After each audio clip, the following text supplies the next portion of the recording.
¿Se escucha? ¿Todo bien? ¿Se escucha bien? ¿Todo bien? ¿Todo bien? Confirmen.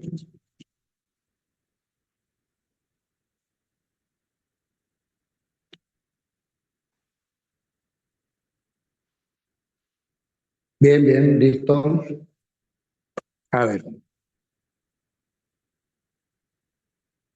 Bien, buenos días, jovencitos. Muy buenos días. Continuemos con el desarrollo del curso. Bien, vamos a ver hoy día el Recording in tema de progress. temperatura y dilatación. Ya estamos. Bueno, cuando hablamos de la temperatura, hablamos de un registro que nosotros vamos a tener en un instrumento llamado termómetro. ¿Qué vamos a registrar? Hay dos puntos de vista que vamos a registrar ahí. Uno de ellos nos dice qué tan rápido o despacio, qué tan agitadas o débilmente agitadas se encuentran las moléculas que conforman una sustancia, por un lado. Y por otro lado, se va a registrar qué tan caliente o frío se encuentra un cuerpo. ¿Está bien? A eso le vamos a llamar temperatura. ¿Qué tan caliente o frío se encuentra un cuerpo? Se registrará en este instrumento llamado termómetro. Caliente, un valor alto; frío, un valor bajo. Recuerden que caliente o frío son sensaciones que básicamente nosotros identificamos para más o menos tener una idea de una temperatura alta o una temperatura baja. Ahora, cuando hablamos de las moléculas o átomos que conforman una sustancia, entonces lo que nos va a registrar el termómetro es qué tan rápido, qué tan agitadas se encuentran los átomos o moléculas. Si están muy agitadas, el termómetro registrará un valor alto, y si están débilmente agitadas, un valor bajo. Lo que sí tenemos que entender es que las moléculas o átomos que conforman una sustancia siempre están en constante movimiento. Es decir, nunca se van a detener. Por lo menos es lo que conocemos hasta el momento. Bien, entonces vamos a colocar acá lo siguiente, ¿no? Primero, la temperatura viene a ser una cantidad física escalar. Escalar porque simplemente recuerda que no tiene dirección. ¿Ya? Escalar. Mide, ¿de acuerdo? ¿Qué cosa va a medir? Dos puntos de vista. Por un lado, va a medir el grado de agitación molecular. Mide el grado de agitación, ya, mide el grado de agitación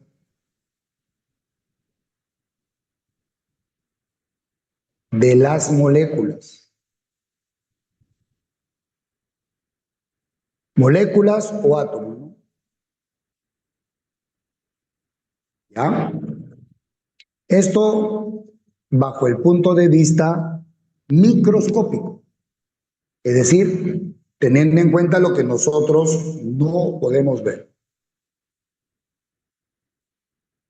Microscópico. Llamado punto de vista microscópico. Y dos, mide el grado de calidez,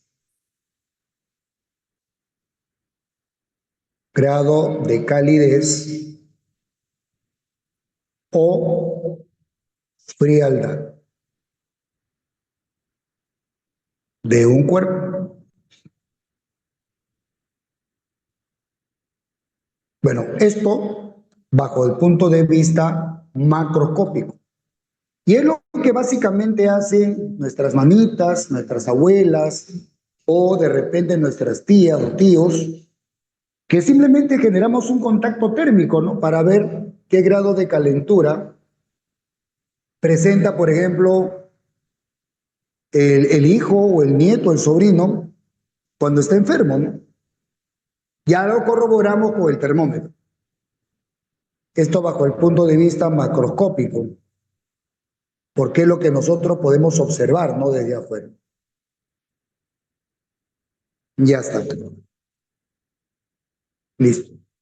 Entonces va a medir, por un lado, el grado de agitación que presentan las moléculas y por otro lado, el grado de calidez o frialdad de un cuerpo. Todo esto obviamente implicará un solo concepto, ¿no? Una temperatura alta implicará en forma simultánea una gran agitación e implica pues el cuerpo caliente. Un valor pequeño de temperatura en cualquier escala en la cual se encuentra el termómetro implicará que el cuerpo hay una débil agitación de las moléculas y el cuerpo lógicamente será frío, ¿no? La sensación. Muy bien. Por otro lado, no olviden lo siguiente, ¿no? El termómetro va a registrar un valor, pero ¿con qué se relaciona ese valor? Entonces podemos decir que el valor de la temperatura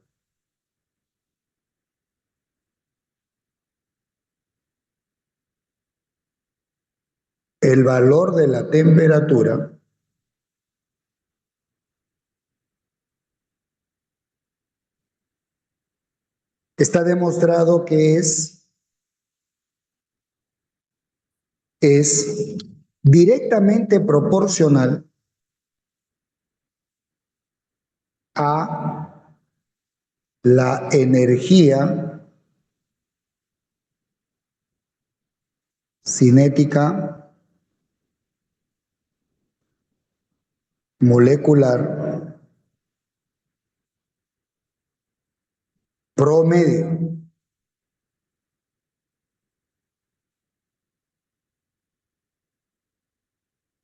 ¿Ya? Es directamente proporcional a la energía cinética molecular promedio. De hecho, cada molécula o átomo que conforma a la sustancia, conforma al cuerpo, van a tener un cierto grado de agitación, un cierto grado de movimiento, intensidad de movimiento, obviamente gobernado por la energía cinética. Pero cada una va a tener una energía cinética. Pues el termómetro no registra la energía cinética total de todas las moléculas, sino solamente el promedio. Por esa razón, es una propiedad, es una propiedad de la materia llamada intensiva.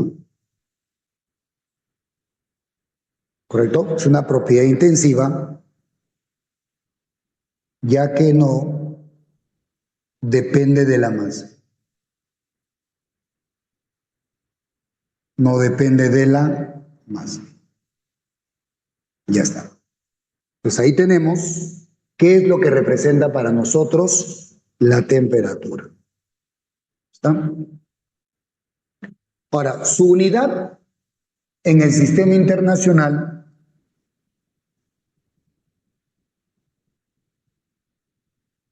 su unidad en el SI vendría a ser la escala termométrica, que sería una escala absoluta Kelvin, ¿no? Cuya símbolo va a ser la letra K mayúscula por ser nombre propio, ya en el sistema internacional. Sabemos que existen otras escalas termométricas como Celsius y Fahrenheit, pero ellas son escalas relativas. En este caso, la unidad de la temperatura, correcto, va a ser la escala termométrica Kelvin. Ahí está. Ahora, una vez que ya tenemos una idea de lo que es la temperatura y que la cantidad numérica se va a registrar en el instrumento llamado termómetro, vamos a ver la relación que hay entre las escalas termométricas conocidas.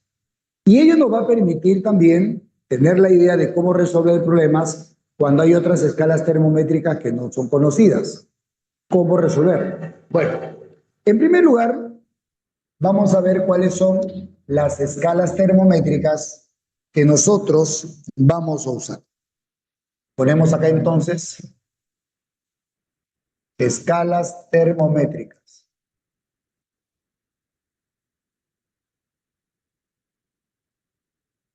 Ya, escalas termométricas. Ya está. Nosotros vamos a trabajar principalmente con escalas termométricas conocidas que son tres. La escala Celsius o centígrada, la escala Fahrenheit y la escala absoluta Kelvin. Ahora, los termómetros que van a estar graduados a una cierta escala termométrica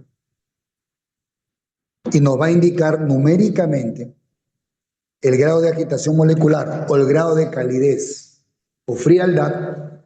Estos termómetros se deben calibrar teniendo en cuenta la transformación del agua acá a nivel del mar, es decir, a la presión atmosférica de una atmósfera. Mucho cuidado. Entonces nosotros vamos a tener acá la escala termométrica Celsius, la escala termométrica Fahrenheit y la escala termométrica Kelvin. La escala Celsius y la escala Fahrenheit son las llamadas escalas relativas. Mientras que la escala Kelvin y otras más, por ejemplo la Rankine que ya no utilizamos, son llamadas escalas absolutas. Y hay una diferencia entre ellas que vamos a resaltar también acá. Ya la idea principal es que ustedes tengan la información completa para poder enfrentar, de ser posible, ¿no? Que sea venga de esta parte, poder contestar correctamente.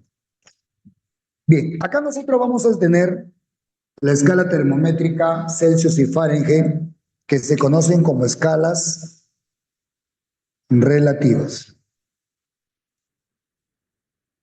Mientras que la escala Kelvin se considera una escala absoluta.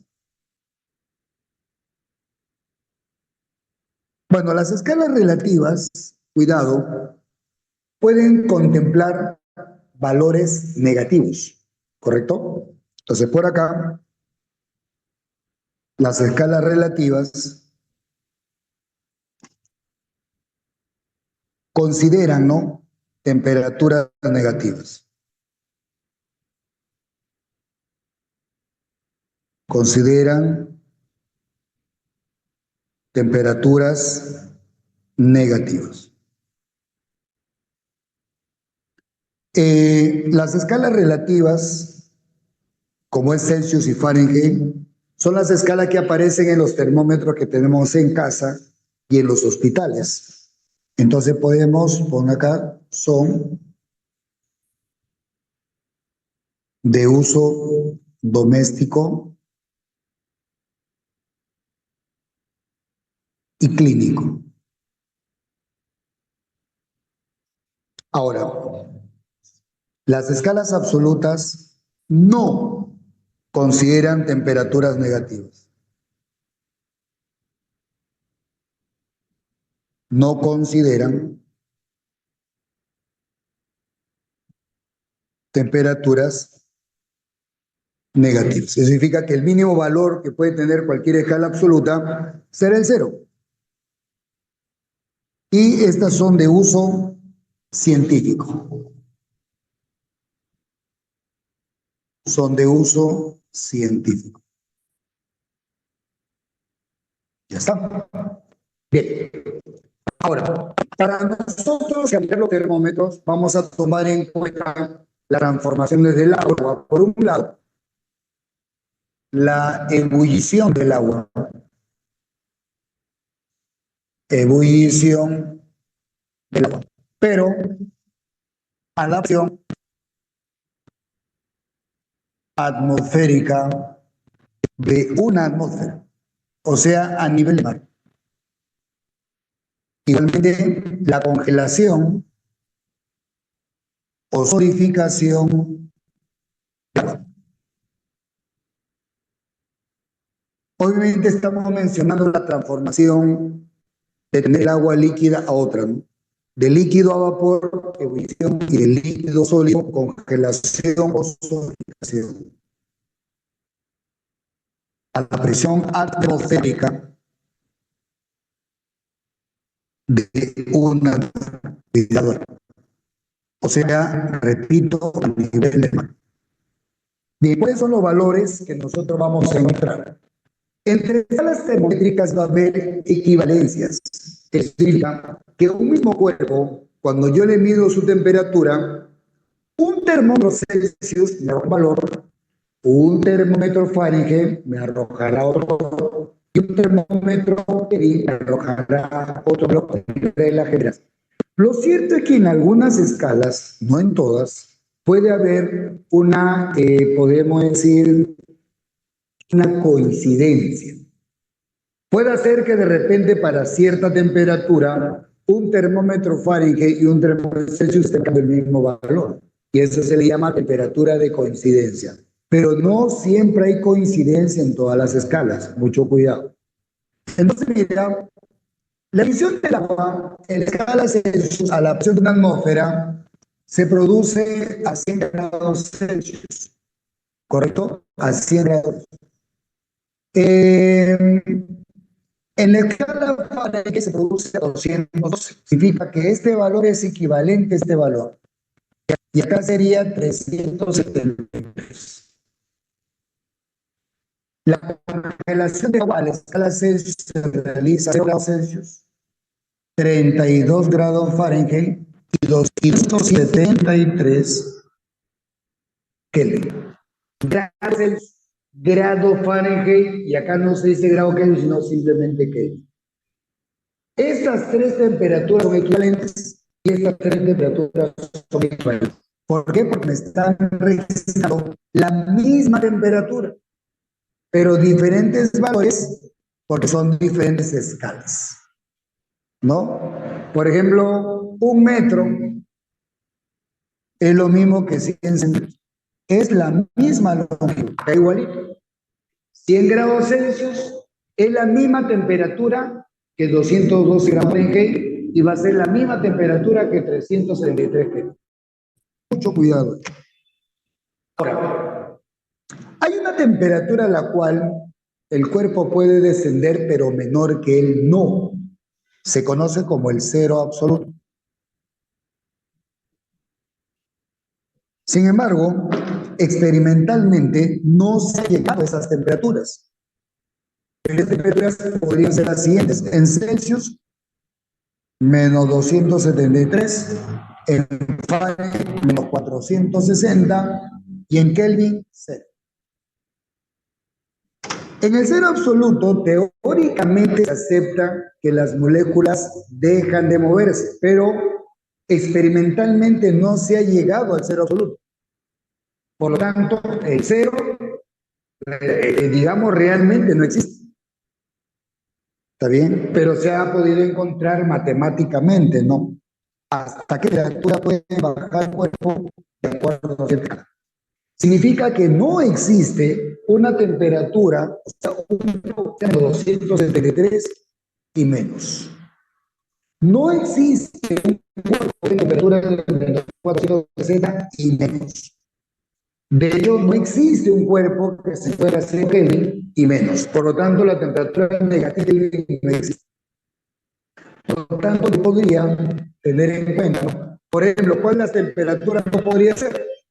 Bueno, tienes que recordar que temperaturas menores que menos 103 no existen, menores que menos 460 no existen, y temperaturas negativas en Kelvin tampoco existen. Entonces,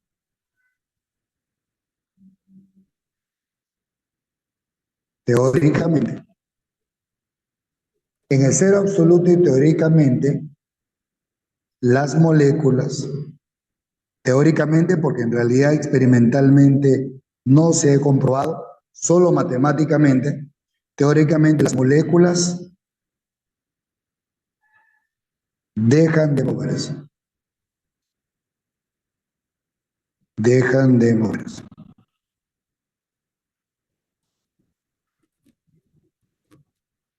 Ya está. Eso es lo que vamos a tener para la temperatura. Ahora, de hecho, no hay una equivalencia entre las temperaturas del agua freeza y el agua congela. También habrá una relación entre cualquier temperatura a la cual se encuentre un cuerpo.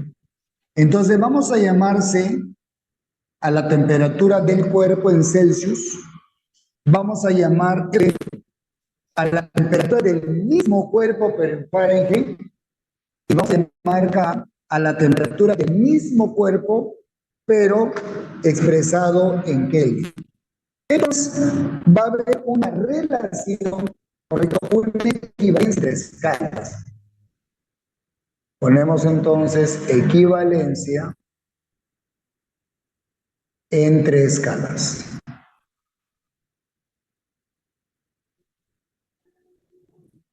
De hecho, recuerda que 212, 100 y 373 son equivalentes. Se trata de la misma temperatura, pero los valores son distintos porque lógicamente son diferentes casas. Entonces, utilizo el llamado teorema de Tales, es decir, utilizando la geometría, llegamos a la conclusión que la relación de escalas va a ser la siguiente. Quiere decir que estas expresiones las vamos a usar cuando queramos convertir o pasar de una escala a otra. Entonces se dice que el valor de la temperatura en Celsius es a 5, como el valor de la temperatura en Fahrenheit menos 32 es a 9, como el valor de la misma temperatura menos 273 es a 5. Ahí tenemos la equivalencia entre las escalas termómetras.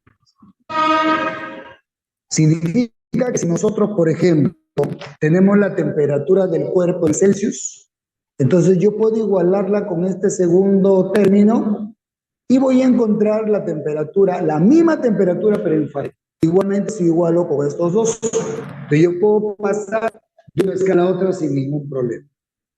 También hay una equivalencia entre variaciones. Equivalencia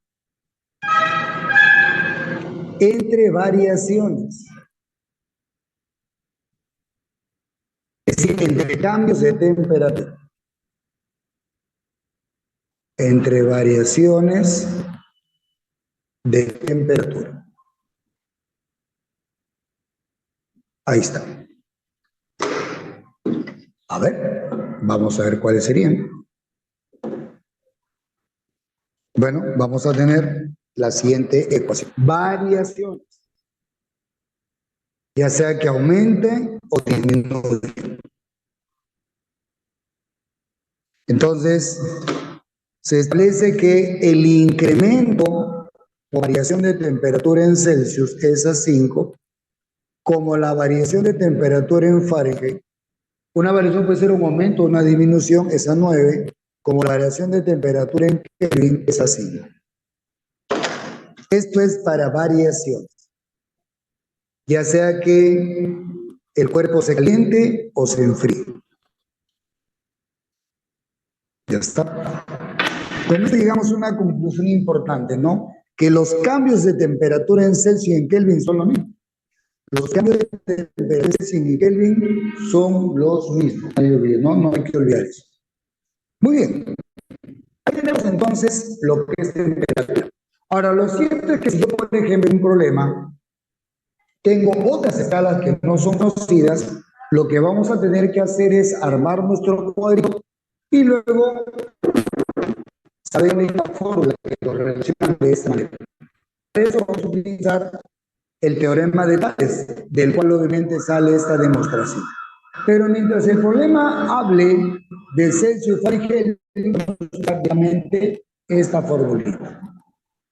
Bien, a continuación vamos a ver lo que es la dilatación térmica. Dilatación térmica. Bueno, la dilatación térmica, jóvenes, es una cantidad, ¿correcto? La dilatación térmica viene a ser un fenómeno físico, ¿correcto? Todo decimos así.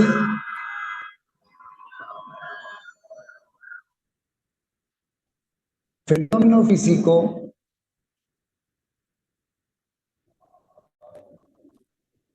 es donde un cuerpo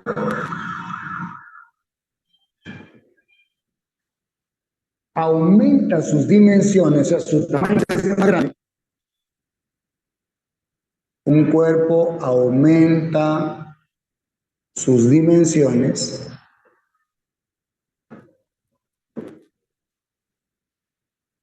aumenta sus dimensiones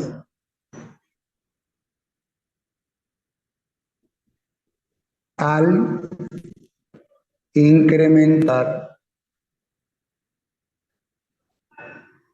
su temperatura.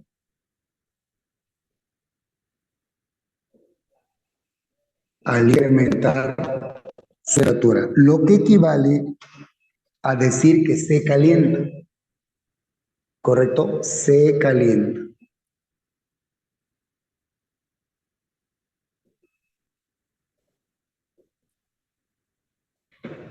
Ya está. El tamaño del cuerpo va a aumentar. Entonces, en realidad, ustedes saben que en general un cuerpo tiene largo, ancho y espesor, ¿no? Tiene largo, ancho y espesor. Entonces, si yo me refiero al largo del cuerpo, lo llamaré dilatación lineal, porque es una longitud. Si yo obviamente tengo un área, si me refiero al área del cuerpo, dilatación superficial. Y si ya me refiero ya a todas las dimensiones, dilatación volumétrica. ¿Estamos de acuerdo? Ahora, es cierto que de acuerdo a la forma de los cuerpos, yo puedo resaltar cierta dilatación. Por ejemplo, en las barras o alambres o hilos, lo que resalta es la dilatación lineal. No se resalta una dilatación en las otras dimensiones, que es en este caso H y espesor, porque vamos a ver que no se dilata, no se aprecia. Pero en las placas como la pizarra, una moneda, una plancha de triple, ahí se nota que dos de las tres dimensiones crecen en mayor proporción. Entonces, en aquellas va a haber una dilatación superficial. Pero cuidado, ¿no? Y me pueden hablar, por ejemplo, de esta pizarra, pero en lugar de pedirme la nueva área del cuerpo dilatado, de repente me piden solamente la nueva longitud de uno de sus lados. Entonces, cuando la dilatación se refiere a una longitud, dilatación lineal. Cuando se refiere a una superficie, dilatación superficial o área. Y ya cuando es todo el cuerpo, dilatación volumétrica. Por ejemplo, los líquidos siempre tienen dilatación volumétrica porque los líquidos siempre tienen un volumen. ¿De acuerdo? Entonces hay que tener bastante cuidado, ¿no? Hay que conocer esas cositas. Bueno, entonces, por ejemplo, nosotros podemos observar, por ejemplo, que la longitud de una varilla resulta ser, pues, más grande. Entonces, cuando la varilla se calienta, vamos a notar que la varilla aumentó su longitud. Igualmente, por ejemplo, si yo tengo un cubo, a la hora que yo caliento el cubo, voy a ver que sus aristas en longitud crecen, ¿no? A esa dilatación la vamos a llamar dilatación lineal. Entonces yo voy a tener acá la varilla a una longitud inicial y después va a tener una longitud final. Esta sería una longitud inicial y acá vamos a tener una longitud final. Por lo tanto, acá vamos a tener el llamado incremento de longitud. Esta varilla goza de tener un alfa llamado coeficiente de dilatación lineal. Este coeficiente de dilatación lineal nos representa el material del cual está hecho este cuerpo. Siempre los coeficientes representan el material. Eso significa entonces que el cobre, el aluminio, el acero, el plástico, la madera, todos ellos van a tener alfas diferentes, porque al cambiar el material, definitivamente va a cambiar el alfa. En este caso, vamos a contemplar las siguientes formulitas. Primero, el incremento de longitud delta DL, geométricamente hablando, sería longitud final menos longitud inicial. Geométricamente hablando. Aunque esto de acá, en el caso de los sólidos, va a ser muy pequeño, no van a ser, obviamente, diferencias o incrementos muy grandes. Por ejemplo, una varilla de acero, cuando yo la caliento, después de haberla calentado, va a poder incrementar, por ejemplo, una longitud de 0,002 metros. Muy poquito. Fracción de milímetro prácticamente. Experimentalmente, el incremento de longitud se va a calcular como el producto de la longitud inicial de la barra, o del tamaño, o del material, multiplicado por alfa por delta de t. Donde, ojo, el cuerpo va a encontrarse a una temperatura inicial y luego una temperatura final. El incremento en temperatura será siempre temperatura final menos temperatura inicial. De hecho, la temperatura final es mayor que la temperatura inicial porque estamos hablando de una dilatación, aumento de temperatura. Cuidado, el alfa va a tener una unidad dependiendo de la escala termométrica que se use. Si la escala termométrica resulta ser, por ejemplo, Celsius, entonces el cambio de temperatura estará en grados Celsius, pues el coeficiente de dilatación lineal estará en grados Celsius a la menos 1. Por lo tanto, cuando yo quiera encontrar el alfa, y el problema me va a decir en qué unidad, simplemente si me dice grados Celsius a la menos 1, pues el cambio de temperatura tiene que estar en Celsius. Si a mí me piden el alfa, el coeficiente de dilatación lineal en grados Fahrenheit a la menos 1, el cambio de temperatura debe estar en grados Fahrenheit. Pero si yo tengo la variación de la temperatura en Celsius, si yo quiero la variación en Fahrenheit, hago el cambio. Para eso tengo las fórmulas de la temperatura. Hay veces, en lugar de pedirme cuánto se ha dilatado, o sea, cuánto creció, me van a pedir solo el porcentaje. El porcentaje es que nosotros vamos a relacionar cuánto creció respecto al tamaño inicial que tenía. Por lo tanto, el incremento porcentual de longitud se obtendrá de la siguiente manera. El incremento porcentual de longitud es el cociente entre la variación de la longitud y la longitud inicial. Esto debe ser igual simplemente al producto de alfa por delta de t. ¿Ya está? Esto, por si acaso, me va a salir un valor muy pequeño.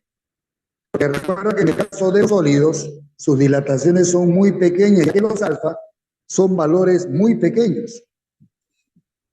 Ya, los alfas, que son los coeficientes de dilatación, son valores muy pequeños. Por eso sus potencias son negativas. 2 por 10 a la menos 5, 4 por 10 a la menos 4, 8 por 10 a la menos 6. Valores muy pequeños.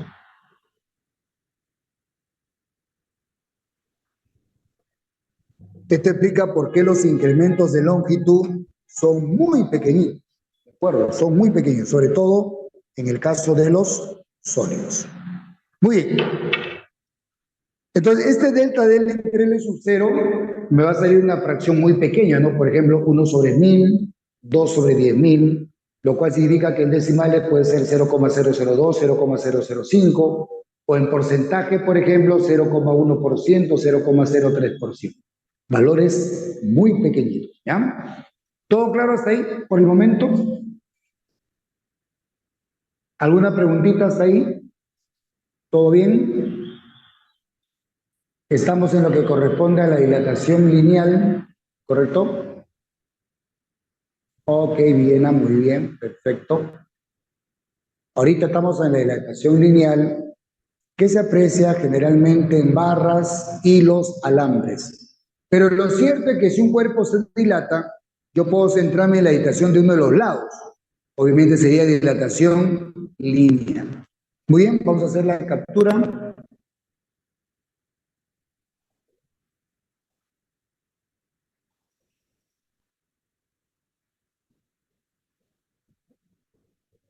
Bien.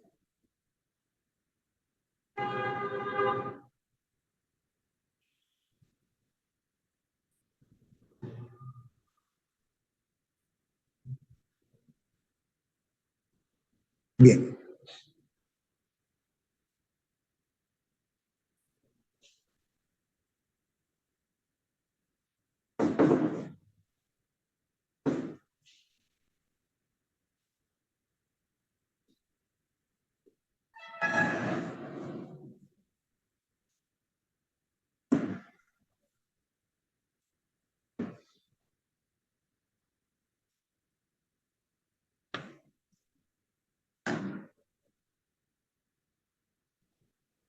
Bien, un cuerpo en general, recuerda que va a tener tres dimensiones.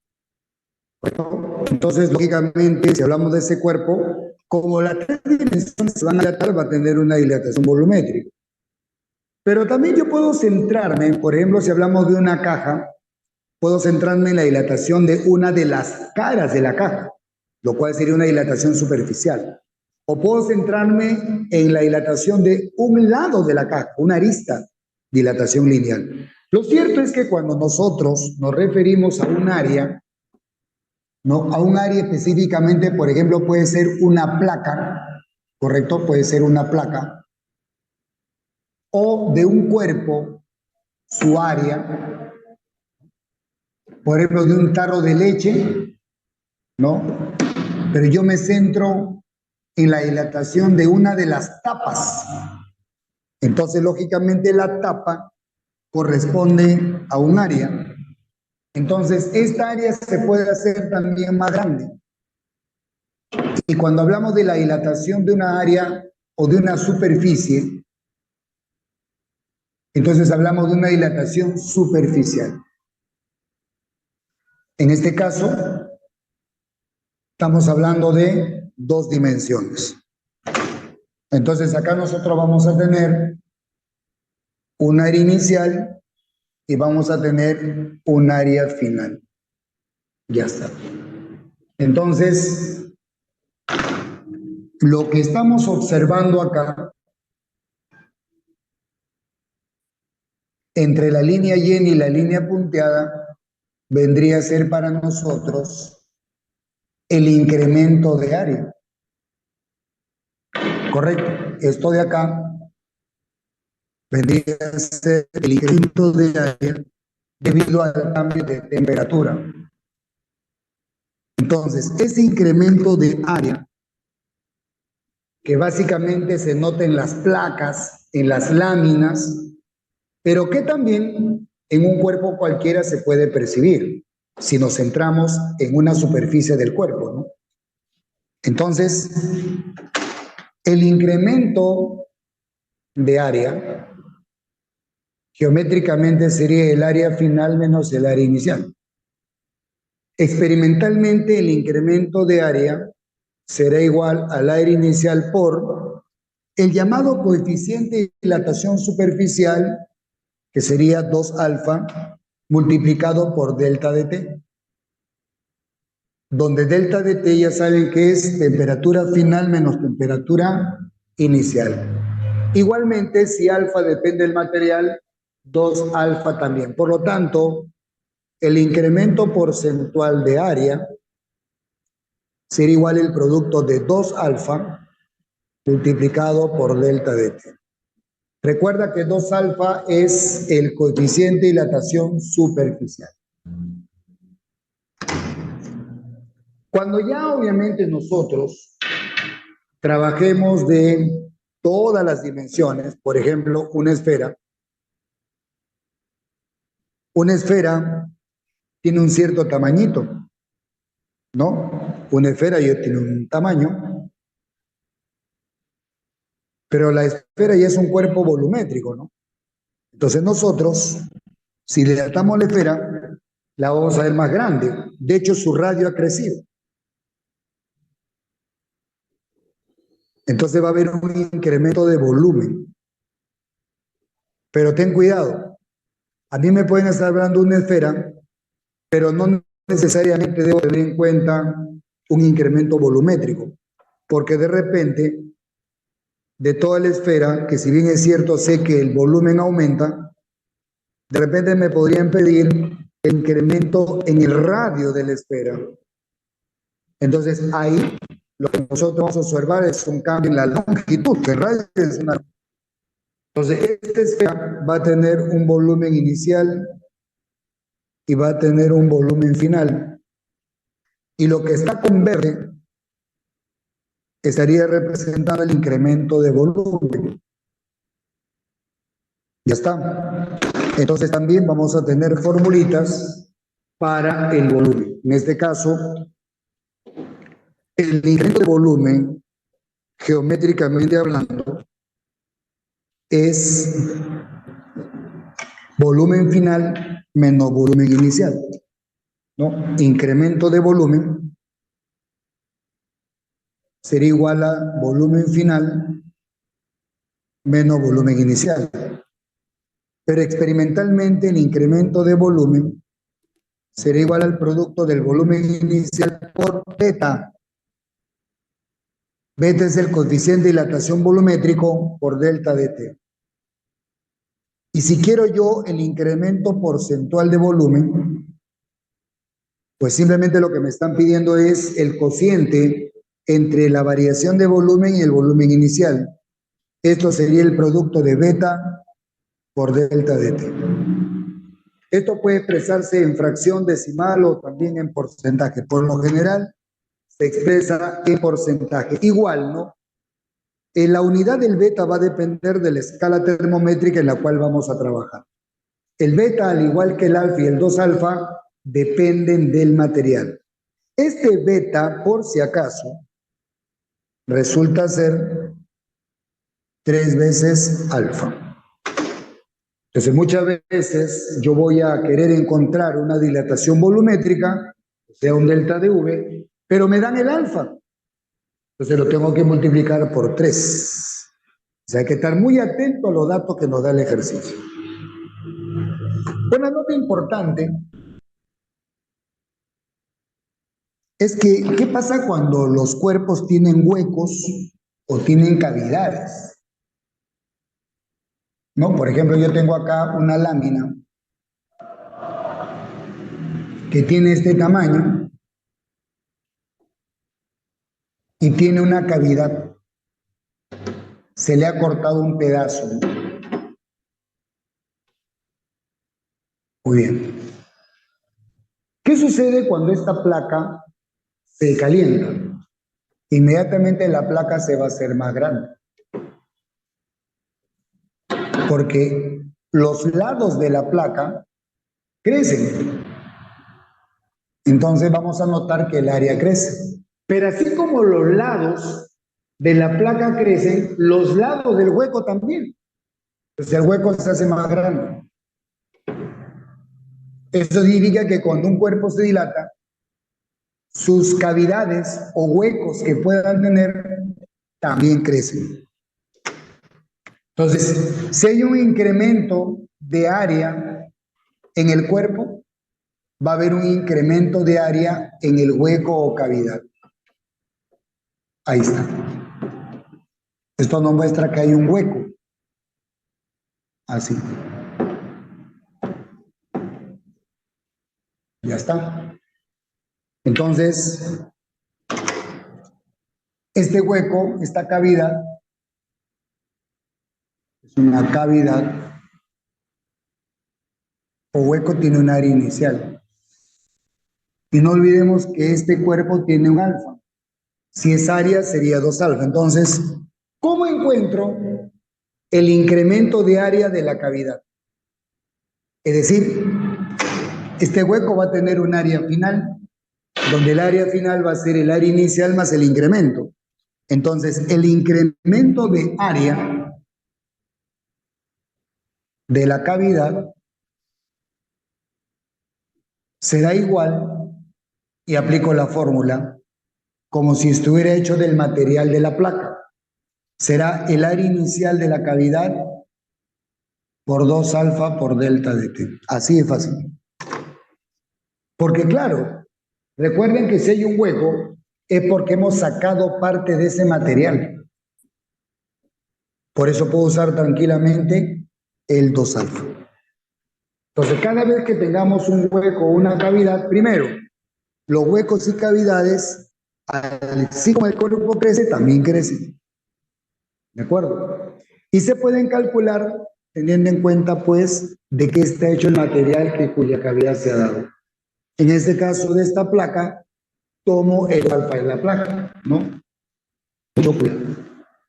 Bien, vamos a ver entonces algunos problemitas. Ahí tenemos toda la teoría, algunos detalles adicionales los vamos a ir viendo en los problemas.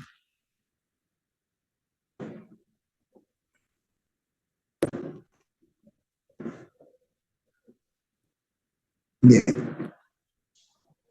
vamos a colocar algunos ejercicios.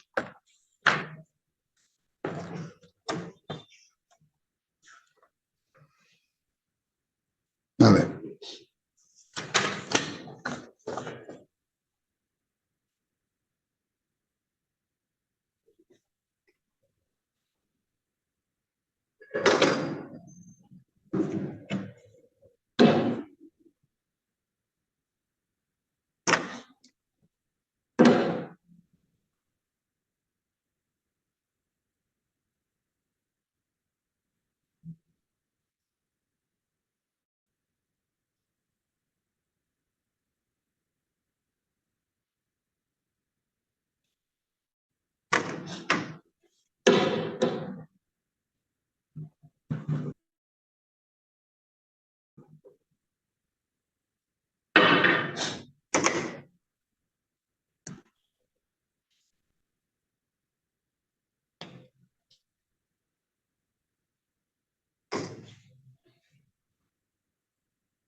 Bien, vamos a ver entonces. Dice, problema número 8. Hay la temperatura en grados Fahrenheit si se sabe que equivale a la mitad en grados Celsius.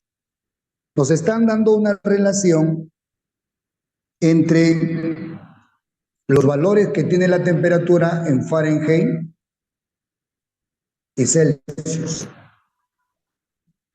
Bueno, nos dicen que determinamos la temperatura en Fahrenheit, pero dice que este valor equivale a la mitad en grados Celsius. A la mitad en grados Celsius. O sea, si en Fahrenheit es 40, en Celsius será 20. Por lo tanto, si en Fahrenheit decimos que es 2x, en Celsius va a ser x, porque no sabemos cuánto es. Entonces reemplazamos. Para eso utilizamos la relación de equivalencia entre Celsius y Fahrenheit. Recordemos, C es a 5, como F menos 32 es a 9. Entonces reemplazamos x entre 5 igual a 2x menos 32 es a 9. Multiplicamos en cruz, 9x sería igual a 10x menos 160.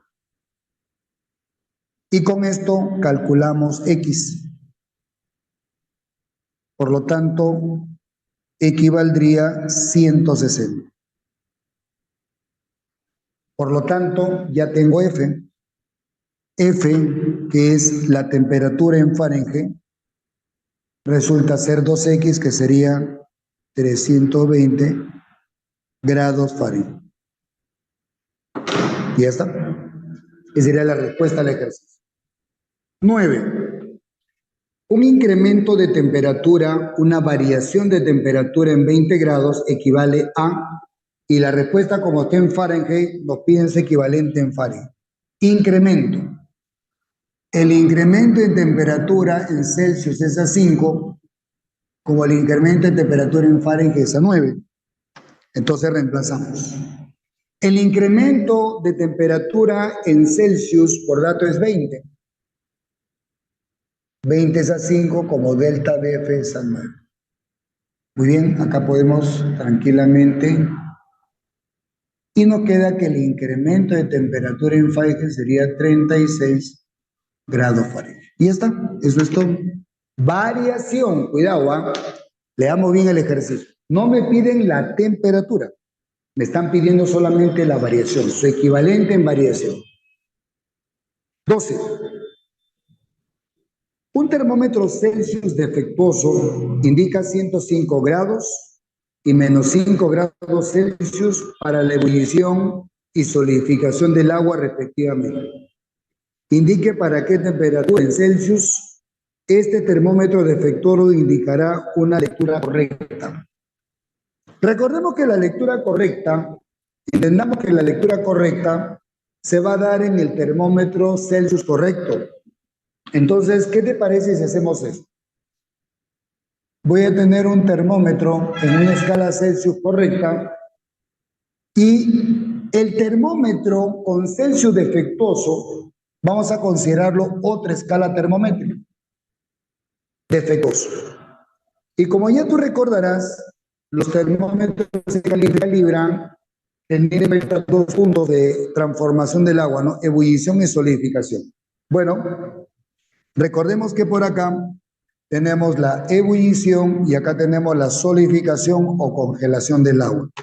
Bueno, me dicen que el defectuoso, su ebullición es a 105 y su congelación o solidificación es a menos 5. Eso es en el defectuoso, considerándole una escala distinta.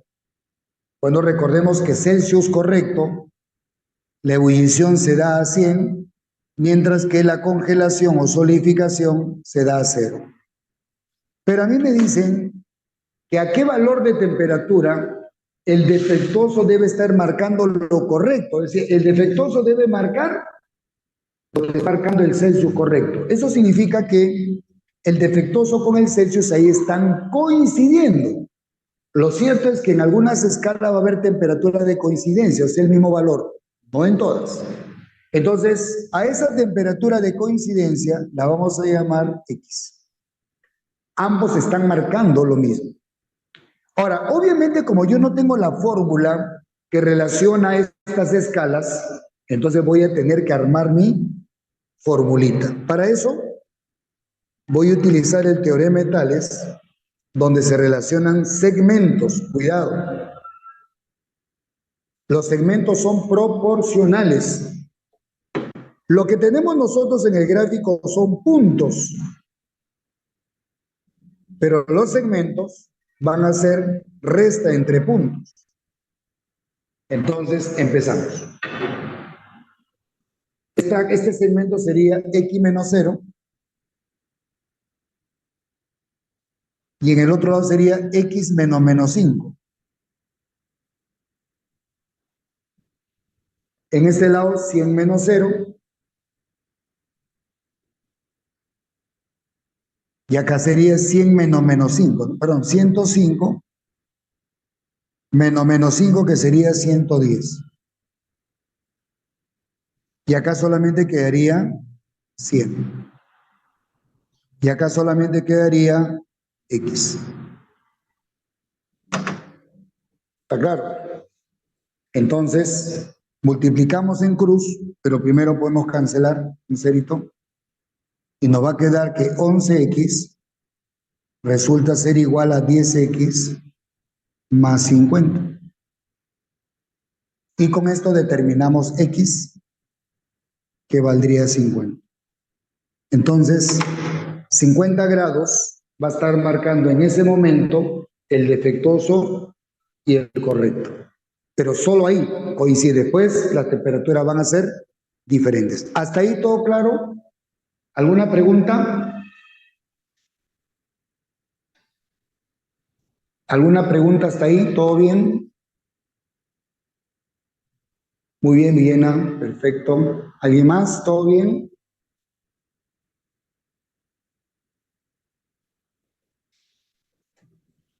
Muy bien. Pasemos al problema 20.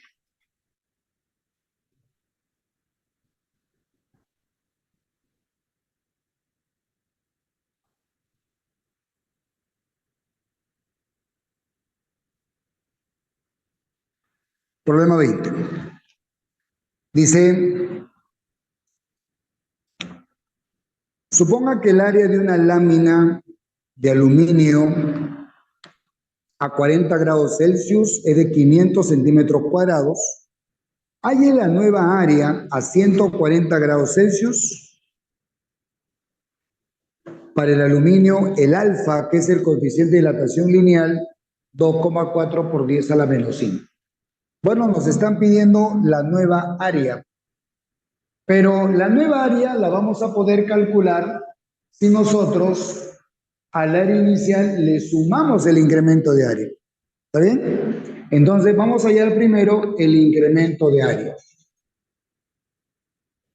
Recordemos que el incremento de área es el área inicial por 2 alfa por delta de t. Entonces el incremento de área sería, el área inicial, por datos del problema, es 500 centímetros cuadrados, por el alfa es 2,4 por 10 a la menos 5, pero sería 2 alfa. Vamos a poner así 2 por 2,4 por 10 a la menos 5.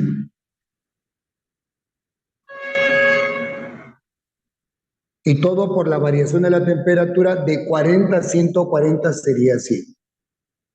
Ya está. Ahí tenemos nosotros, en este caso, el reemplazo. Vamos a hallar el incremento de área. A ver, si tú multiplicas acá el 2 por 5 sería 10. Entonces, acá nos va a quedar 10 al cubo. Con el 10 al cuadrado sería 10 a la quinta. Por lo tanto, esto se va. Y nos queda simplemente 2,4 centímetros cuadrados. Repito, 500 por 2 alfa, ¿correcto? Donde alfa es 2,4 por eso a la menos 5 por la variación. De 40 a 140 son 100 grados. 500 por 2 sería 1000, que sería 10 al cubo, por 100, que es 10 al cuadrado, 10 a la quinta se va. Y nos queda solamente 2,4 centímetros cuadrados. Entonces, el área final sería al área inicial sumarle el incremento. Entonces, el área final sería 500 más 2,4, lo cual nos va a dar 502,4 centímetros cuadrados. Ya está. 19. Se muestra un alambre torcido de cobre. Calcule la nueva separación entre los extremos de este alambre cuando la temperatura se incrementa en 50. Ojo, en 50. O sea, el cambio de temperatura, variación de temperatura ya es 50. En cambio, en el problema anterior, me decía que estaba a 40 grados y va a subir a 140. La resta es la variación. Pero acá ya me están dando la variación. Bueno, si nosotros le incrementamos la temperatura del alambre, este alambre se va a hacer más largo. Por lo tanto, al hacerse más largo, ya dilatado, se va a poder apreciar así. La longitud del alambre crece. Pero miren, sus extremos que estaban separados 100 centímetros van a terminar separados más de 100 centímetros. Ya está. Entonces me están pidiendo la nueva distancia de separación entre ellos, que la voy a llamar D. Bueno, pero fíjense bien. Entre estos puntos, que son los extremos del alambre, hay un espacio vacío. Y acabamos de ver que cuando el cuerpo se dilata, los espacios vacíos también se dilatan, pero como si estuvieran hechos del mismo material. Entonces, lo que voy a hacer es que esta distancia entre A y B nueva la vamos a calcular, pero voy a considerar que este espacio vacío está hecho del mismo alfa, en este caso del alambre. Por lo tanto, para nosotros, este va a ser la longitud inicial de la distancia entre A y B, y esto sería para nosotros la longitud final, la nueva distancia entre A y B que nos están pidiendo. Pero como el caso anterior, si yo encuentro el incremento, voy a tener la longitud final. Entonces vamos a hallar el incremento. Como es distancia entre puntos, incremento de longitud. El incremento de longitud entre A y B será longitud inicial, que es 100, por el alfa de este alambre. El alfa de ese alambre resulta ser 1,7 por 10 elevado a la menos 5. Y todo por el cambio de temperatura, que sería 50. Ya me lo están dando. Ya está. Vamos a encontrar entonces el incremento de longitud entre A y B. A ver, acá nos va a quedar 100 por el 10 sería 1000. Y 1,7 por 5 sería 8,5 por 10 elevado a la menos 2. Porque acá es 100, es 10 al cuadrado, por este 10 al cubo, por 10 a la menos 5, 10 a la menos 2, y multiplica el 1,7 por 5. Bueno, esto en decimal, porque así aparece en la respuesta, sería 0,085 centímetros. Entonces, la longitud final, que vendría a ser D, la distancia de separación nueva entre ellos, sería igual a la longitud inicial, que es 100, más el incremento de longitud, que sería 0,085. Entonces la respuesta sería finalmente 100,085. 100,085 centímetros. Ya está. ¿Hasta ahí, muchachos? ¿Todo bien hasta ahí? ¿Alguna duda? Las cavidades se dilatan como si estuvieran hechas del mismo material. A ver, ¿todo bien hasta ahí?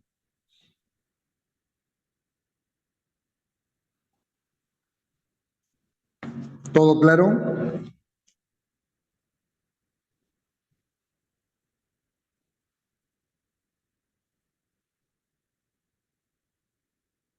Veamos el problema número 25.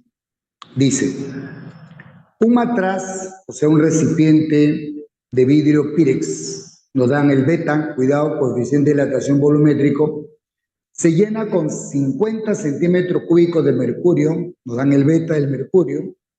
¿Qué volumen de mercurio se derramará si el conjunto se calienta uniformemente a 60 grados? Bueno, a ver, nosotros, dice que se calienta en 60. Nuevamente nos están dando el incremento de temperatura, delta de T, que es 60.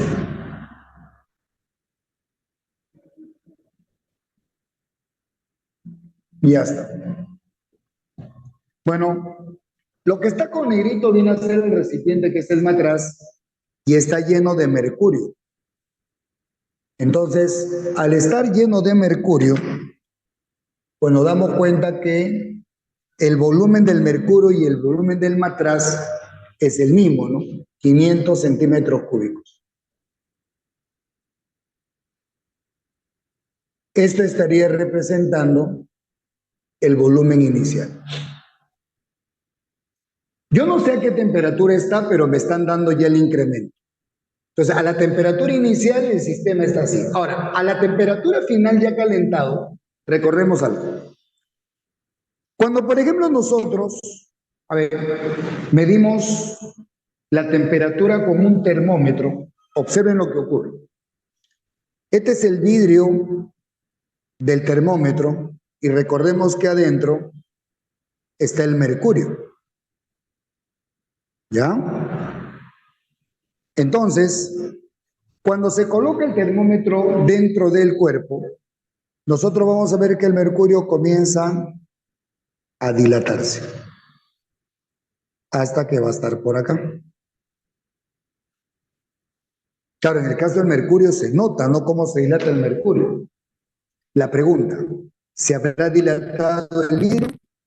Creo que sí, porque le ha llegado calor, le ha llegado energía calorífica, el termómetro se ha calentado, su temperatura ha aumentado, entonces se ha dilatado el mercurio, se ha dilatado la cavidad y se ha dilatado el vidrio en sí. Pero como es un sólido, su dilatación prácticamente no se nota por los valores pequeños del alfa, si se dan cuenta, ¿no? Valores muy pequeños. Cuando, por ejemplo, la mamita prepara cuáquer, ¿no? Muchas veces se derrama el cuáquer, pero hay que entender que lo que se pone en el fuego es un sistema que es la ollita de acero y el cuáquer. Finalmente vamos a notar que el cuáquer se derrama, lo cual significa de que el líquido se dilata. Pero la ollita también, sino que no se nota, porque los sólidos siempre se dilatan poquito. ¿De acuerdo? Muy poquito. Pero en algunos aspectos tenemos que tenerlo en cuenta, ¿no? Por ejemplo, el piso donde están las losetas, ¿correcto? Siempre hay una línea, un pequeño espacio que divide o separa una loseta de otra. ¿Por qué se dejan esos espacios? Para permitir en verano la dilatación de la loseta. Si lo ponemos pegadito, bien juntito, en temporada de verano se van a calentar y van a comenzar a generarse esfuerzos. Y eso va a generar que la mayólica, o en todo caso la loseta, se rompa. Por eso hay que dejar esos espacios. Entonces, claro está que cuando yo caliento el sistema, el matraz va a crecer, pero va a crecer más el mercurio. ¿Por qué? Porque los líquidos se dilatan más que los sólidos. Entonces podemos entender que esto de acá estaría representando el volumen derramado. Pero esto de acá estaría representando el incremento del volumen del mercurio, porque el mercurio tenía este volumen y ahora tiene todo esto. Perdón, esto representaría un incremento de volumen del matraz. El matraz tenía este volumen y ahora tiene este. Entonces, esto de acá que es adicional sería el incremento de volumen del matraz. Y esto de acá estaría representando el incremento de volumen del mercurio, ¿correcto? Entonces vamos a poner por acá. Esto representa el incremento de volumen del matraz. Y esto estaría representando el incremento de volumen del mercurio, que es el metal líquido. Por lo tanto, esto que sobresale, ¿no? Esto que sobresale el mercurio respecto al volumen nuevo del matraz es el volumen derramado. Por tanto, del ACO podemos decir que el volumen derramado resulta ser la resta entre incremento de volumen del mercurio menos el incremento del volumen del matraz. Entonces ya podemos reemplazar, ¿no? El volumen derramado será. El incremento de volumen es volumen inicial por beta por delta de T. Volumen inicial sería 500. Vamos a ponerlo como 5 por 10 al cuadrado. por el beta que nos dan del mercurio, que es 1,8 por 10 a la menos 10 a la menos 4, ¿correcto? Menos 4 por 10 a la menos 4 por el cambio de temperatura, que sería 60, lo cual nos da 60 por 10, menos el incremento del mercurio, del incremento de volumen del matraz, que también sería volumen inicial, es el mismo porque estaba completamente lleno, pero ahora el beta es 0,9 por 10 a la menos 4, porque el beta del matraz es otro. Y fíjense bien cómo el beta del matraz es menor que el del líquido, por eso es la dilatación más pequeña. Y todo por el cambio de temperatura, que sería 60, que es 6 por 10. Bueno, el volumen derramado será, podemos factorizar, por ejemplo, 5 por 6, 5 por 6, y a ver, veamos la potencia de 10. 10 al cuadrado por 10, 10 al cubo por 10 a la menos 1. Y todo por 1,8 por 0,9, 0,9. Porque estoy restando esto menos esto. Repito, estoy factorizando 6 y potencia de 10, 10 al cuadrado por 10, 10 al cubo por 10 a la menos 4, 10 a la menos 1. Y 1,8 menos 0,9 sería 0,9. Entonces, el volumen derramado finalmente sería 6 por 5, 30. Cuidado, 6 por 5, 30. Se va en este caso, ¿correcto?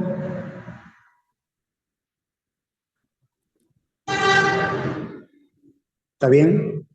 30, acá nos queda 3, y 3 por 0,9 sería 2,7. 2,7 centímetros cúbicos sería el volumen de rama. ¿Ya está?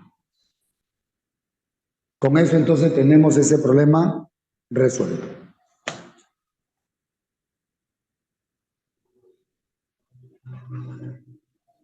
Diez a la menos 4, ¿no? 60. A ver.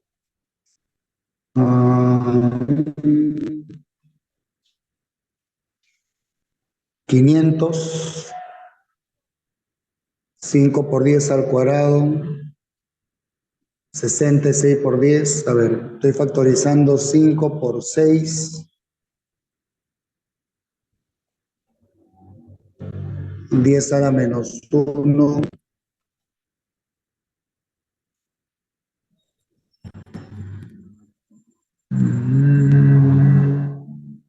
33.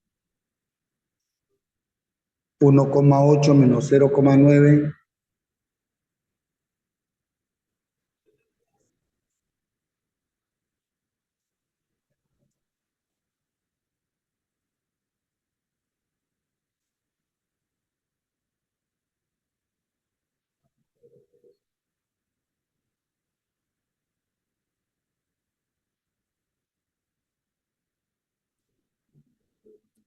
6 por 5, 30.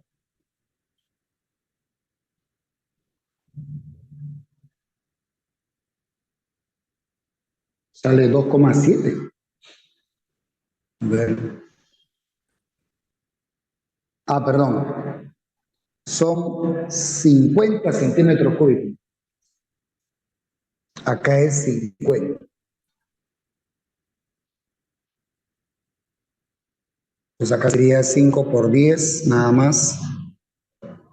Y ahí nos va a quedar 10 a la menos 2. Y por lo tanto nos va a quedar 0,27.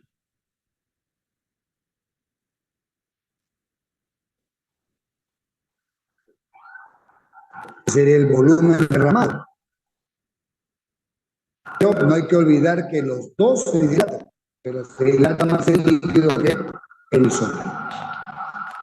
Bien, ¿todo claro hasta ahí? ¿Alguna pregunta?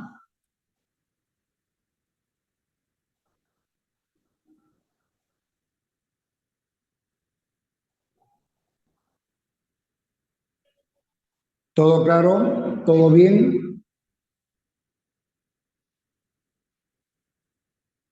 La razón por la cual en la diferencia, porque la idea era encontrar cada uno por separado, pero la idea de poner la diferencia, y recomiendo eso, es porque puedes factorizar. Entonces la operación se hace más ágil, más rápido. ¿Todo bien?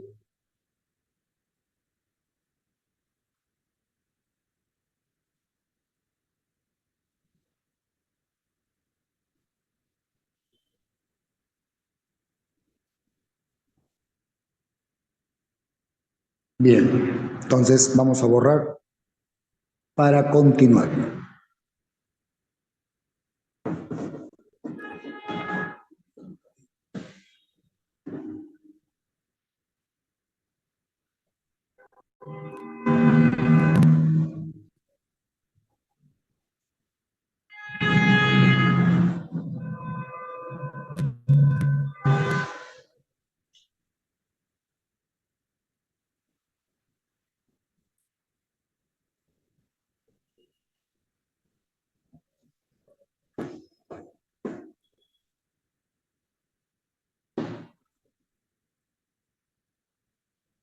Bien, vamos a ver entonces.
A ver, en el problema 29 dice la gráfica longitud versus temperatura muestra el comportamiento de la longitud de tres varillas A, B y C. ¿Correcto? A, B y C. ¿Ya? La relación correcta entre los coeficientes de dilatación lineal de estas es, o sea, nos piden la relación entre las tres, ¿no? Y en las alternativas de 2 a 2, ¿no? C con A con B en todos los casos. Bien. En primer lugar, podemos entender algo muy importante, ¿no? Nos están diciendo de que las varillas a la temperatura de 0 grados, todas están en la misma longitud, ¿no? De hecho, entonces, como hasta acá podemos nosotros tener información, eso significa que este gráfico nos está diciendo que hasta ahí, hasta cuando cada una ha adoptado una longitud nueva, como 2,0,1, 2,03, 2,04, entonces las tres han sufrido el mismo cambio de temperatura. En ese cambio de temperatura, cada una de ellas ha experimentado una dilatación. Entonces vamos a encontrar el alfa de cada uno utilizando la formulita. Recordemos que delta de L es igual a la longitud inicial por alfa por delta de T. Entonces decimos, a ver, el incremento de longitud para A sería, de la longitud inicial acá sería 0,01. Esto debe ser igual a la longitud inicial por alfa de A por delta de T.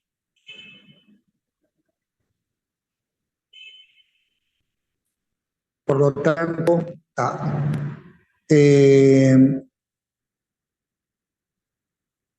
el alfa de A sería 0,01, que sería 10 a la menos 2, dividido entre 2 delta de T.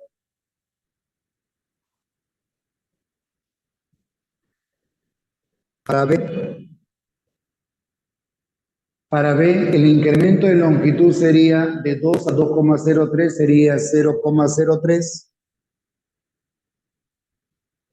igual a su longitud inicial es la misma para las tres.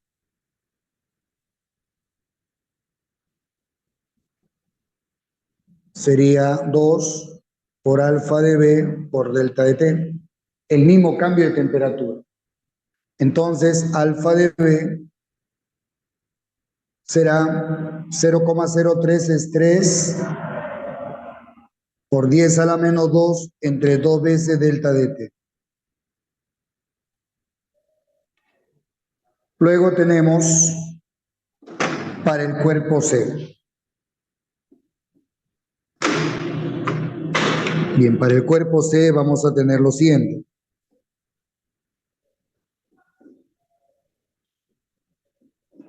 Ya está.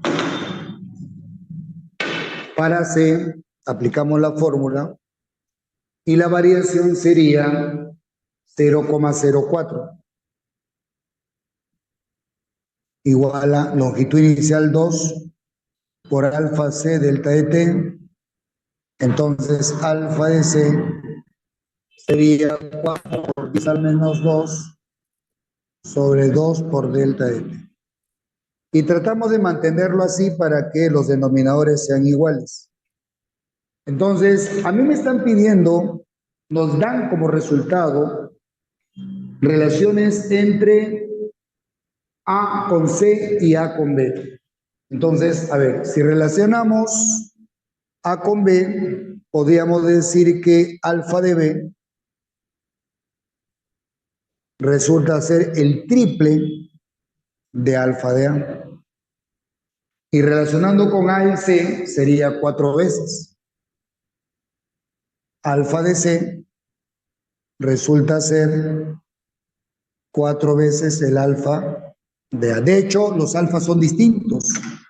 La primera proposición sería falsa y por lo tanto, la proposición correcta sería, a ver, alfa de C 4A y alfa de B 3 alfa de A. La respuesta sería la C, no la relación que hay entre los coeficientes. 10. A ver, dice. La temperatura, un termómetro indica 20 grados A cuando el agua se congela y 170 grados A cuando el agua hierve a la presión normal. Bueno, una variación de temperatura de 62 grados Fahrenheit en la escala A, o sea, me piden la variación. Pero obviamente como me están hablando de escala Fahrenheit, entonces vamos a relacionar esta escala A con la escala Fahrenheit. Para esto me están dando los puntos tanto de congelación como de vaporización. Entonces por acá vamos a colocar esta información. Esta viene a ser la vaporización y esta es la congelación o solidificación. Veamos. Dice que indica 20 grados para congelación en la escala A y 170 grados para cuando hierve, o sea, la vaporización. Muy bien. Pero en Fahrenheit sabemos que la congelación se da a 32 y acá sería 212. Entonces nos están pidiendo cuánto es la variación en la escala A para una variación de 62 grados. Variación. Como me están pidiendo una temperatura, entonces simplemente voy a buscar una relación, ¿no? Delta de A es algo, como delta de F es algo. ¿Y ese algo de dónde lo saco? Lo saco de acá, porque acá justamente voy a encontrar las variaciones. ¿Cómo? Restando los valores. La variación en A sería 170 menos 20, que sería 150. Acá hay una variación de 150. Y en F sería justamente 180. Acá sería 180. Entonces, la variación en Fahrenheit resulta ser 62, perdón. O sea, tendríamos delta de A, variación que me están pidiendo, es a 15, como 62 es a 18. Y con eso determinamos la variación de temperatura en escala A, la variación. Por eso que no me piden a qué temperatura, sino la variación. A ver, acá tendríamos tercia 5, tercia 6. Acá sería 21 por 2, no. 31, 62, 170 y 20, y el otro es 62, 62 es 31 por 2. 3 por 5, 6 por 3.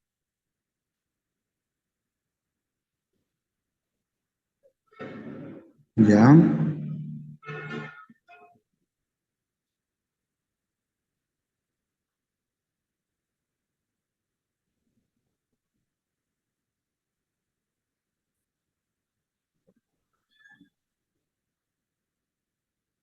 Acá nos da 31 por 2, ¿está bien? Entre 6.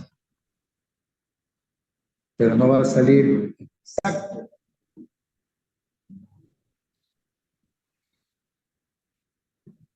3 por 5, 6 por 3.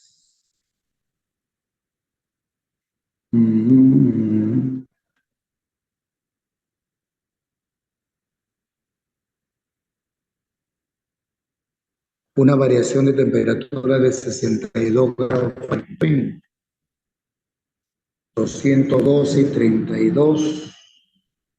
Ya. 6 6 por 3, 3 por 5, es 10, entre 3.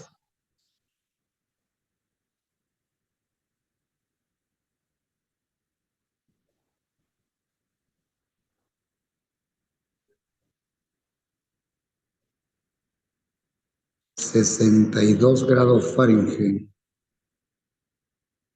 31.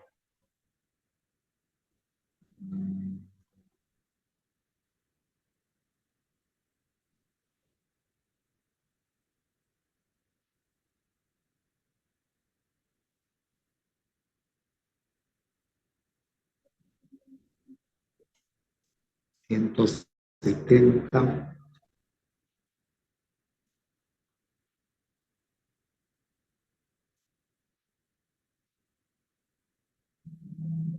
30, prácticamente 100.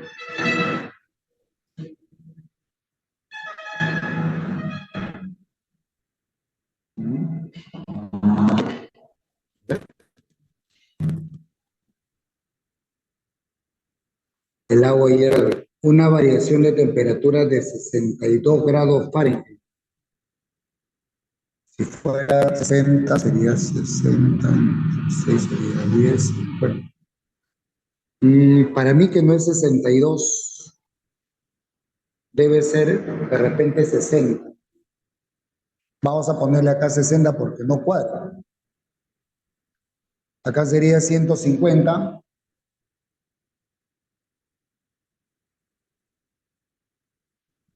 y acá sería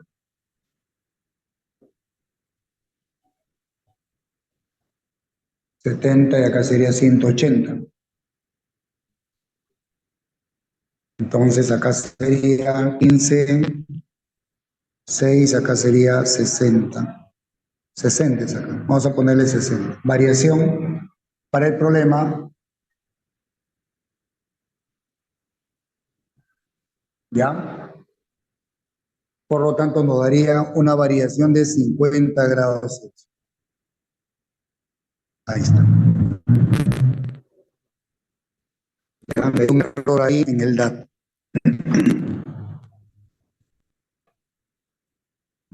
Bien. En el problema 23 vamos a resaltar una propiedad importante, ¿no? Que ya hemos visto. Una plancha metálica cuadrada de 2 metros de lado tiene un agujero de área pi cuartos, no, sería pi cuarto metro cuadrado. Cuando experimenta un incremento de temperatura de 180 grados Fahrenheit, el área del agujero se incrementa en 0,001 pi metros cuadrados. Determine con dirección lineal en grados Celsius a la más 1.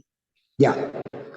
En primer lugar, nosotros tenemos acá eh, la placa, y la placa tiene un agujero.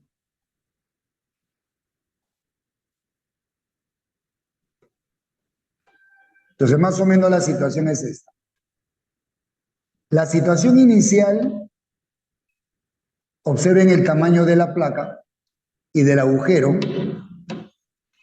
y después de experimentar el incremento de temperatura, pues observen cómo está la cavidad. Entonces, a nosotros no nos interesa, en este caso, en sí las dimensiones de la placa, ¿no? Sino centrarnos en el agujero, ¿no?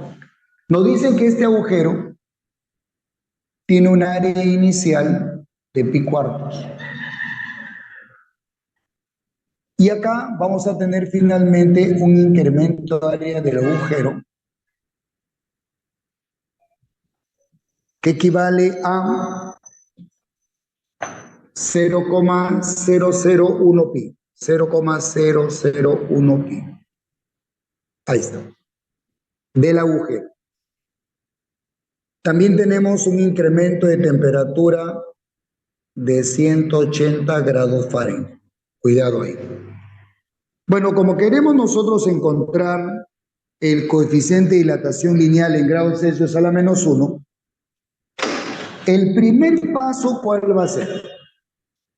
Obviamente no puedo trabajar en grados Fahrenheit, porque si no, el alfa me va a salir en grados Fahrenheit a la menos 1. Y convertir se nos va a complicar. Entonces, primero, vamos a convertir el cambio de temperatura en Fahrenheit a Celsius. Entonces digo así, delta de C es a 5 como delta de F es a 9. Con esto entonces vamos a determinar la variación de temperatura en Celsius. Entonces delta de C es a 5 como 180 es a 9.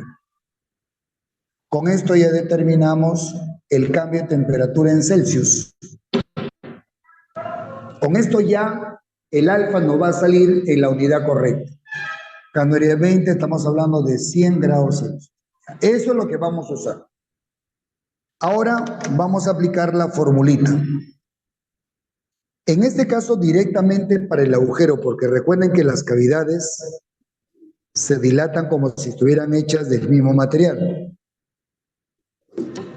Entonces, decimos que el incremento de área es igual al área inicial por 2 alfa por delta de T. 2 alfa porque es área. Ojo que estamos hablando del agujero nada más. No me importa para nada, en este caso, las dimensiones de la placa. Recuerden que esa placa tiene un alfa y es el que vamos a utilizar. Bueno, acá tenemos 0,0001 pi, eso sería 10 a la menos 3 pi, será igual a pi cuartos, el área inicial. Ambos están en metros cuadrados, así que no hay problema con las unidades, se van a ir. Esto multiplicado por 2 alfa y todo por delta de t, que sería 100, que sería 10 al cuadrado. En este caso pi se cancela, sacamos mitad, 2, 1, y nos queda que el alfa, el 2 pasa a multiplicar, este 10 al cuadrado pasa a dividir y sube como 10 a la menos 2, sería entonces 2 por 10 a la menos 5, y ya sale en grados Celsius a la menos 1, que es la unidad de medida en la cual nos están midiendo. Eso es lo que obviamente comenté al principio, ¿no? Siempre el alfa va a tener una unidad teniendo en cuenta la escala termométrica en la cual hay que trabajar.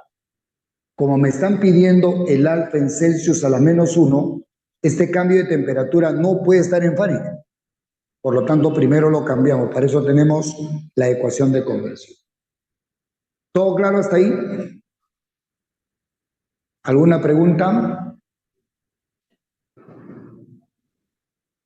Poco que en el problema 10 hemos tenido que hacer ese cambio, si no nos sale exacto. Muy bien, perfecto.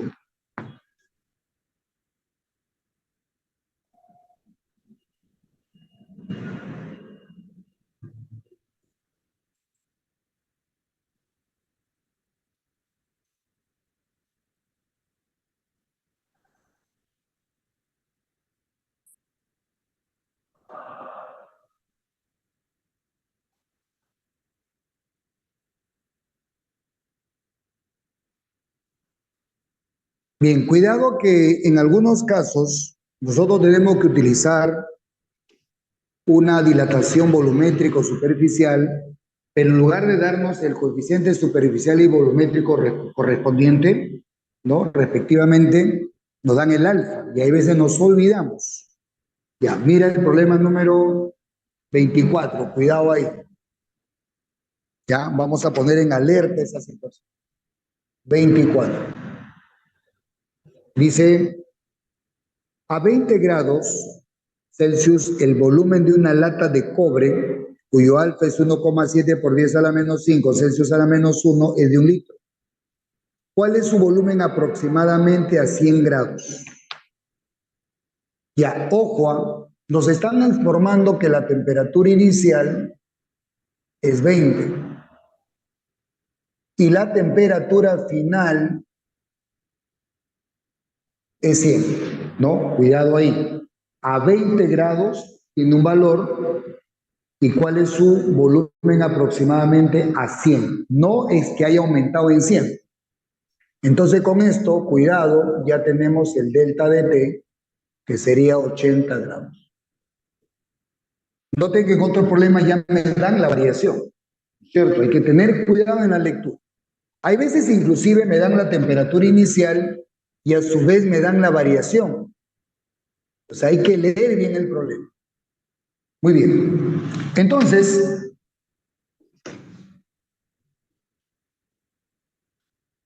el incremento de volumen, vamos a hallarlo para después hallar el volumen final. Recuerden que la longitud final, volumen final, área final, la hemos encontrado primero encontrando el incremento. Entonces, primero calculamos el incremento de volumen. De acuerdo a la formulita, el incremento de volumen sería el volumen inicial, que es 1 litro, por cuidado el beta. El beta, acá nos están dando como dato el alfa. Entonces, el beta sería por 3. 3 por 1,7 por 10 a la menos 5.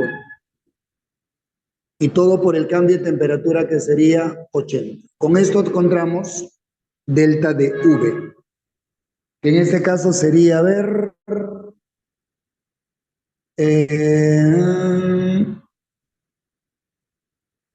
17 por 3, 7 por 3, 21, 51 y luego por 8. 5 por 8, 40. Ya está. Esto multiplicado por 10 a la menos 5, que serían 5 ceros.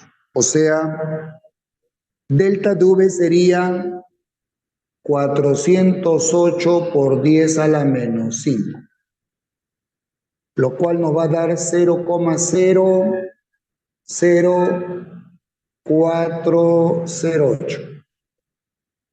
Si lo aproximamos, esto nos va a quedar como 0,0041 litros. Entonces, el volumen final sería el volumen inicial más el incremento. Y esto nos sale 1,0041 litros. Nada más. Hay que tener cuidado con las operaciones con los decimales. Muy bien, muchachos, y eso es todo. Con ello ya entonces a practicar para dominar el tema. Bien, ¿todo bien hasta ahí, muchachos? ¿Todo claro? Ahí nos quedamos entonces.